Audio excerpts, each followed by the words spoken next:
যা দেখছেন তাই, ও আমার সাথে জোরাজুরি করতেছিল। কি তুই জোরাজুরি করতেছিলি? আর তুমি এত রাতে ওর ঘরে আসছো কেন? আমি আসি নাই তো আন্টি, সে আমাকে জোর করে নিয়ে আসছে। আমি বাঁচাও বাঁচাও করে চিৎকার করতে নিছি, সে আমার মুখ চেপে ধরে তারপরে নিয়ে আসছে। মাসুম, তুই ওকে জোর করে কেন তোর ঘরে আনছিস?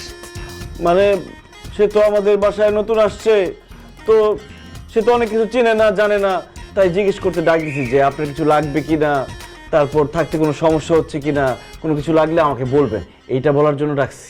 আন্টি উনি মিথ্যা কথা বলতেছে, উনি আমাকে জোর করে এই রুমে নিয়ে আসছে আমার সর্বনাশ করার জন্য। কি? এই খবরদার, ফালতু কথা বলবি না। আমি তোর সর্বনাশ করার জন্য এই রুমে ডেকে নিয়ে আসছি মানে? এই মেয়ে মা সকাল থেকে সন্ধ্যা পর্যন্ত যা বলতেছে সব মিথ্যা কথা বলতেছে। আমি তোমারে সত্যি কথা বলতেছি, আমি তাকে রুম থেকে ডেকে নিয়ে আসি নাই, সে আমার রুমে আসছে, এসে আমাকে ঘুম থেকে উঠাইছে, আরো অনেক আজেবাজে কথা বলতেছে।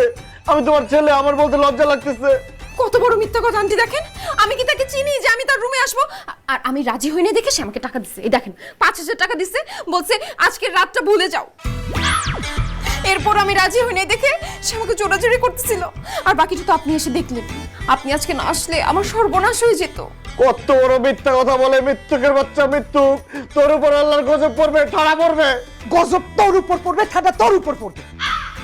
সুন্দরী মেয়ে দেখলে মাথা ঠিক থাকে না, না? মেরে ফেলেন, শেষ করে দেন আজকে। ঠিকই আছে, ঠিকই আছে।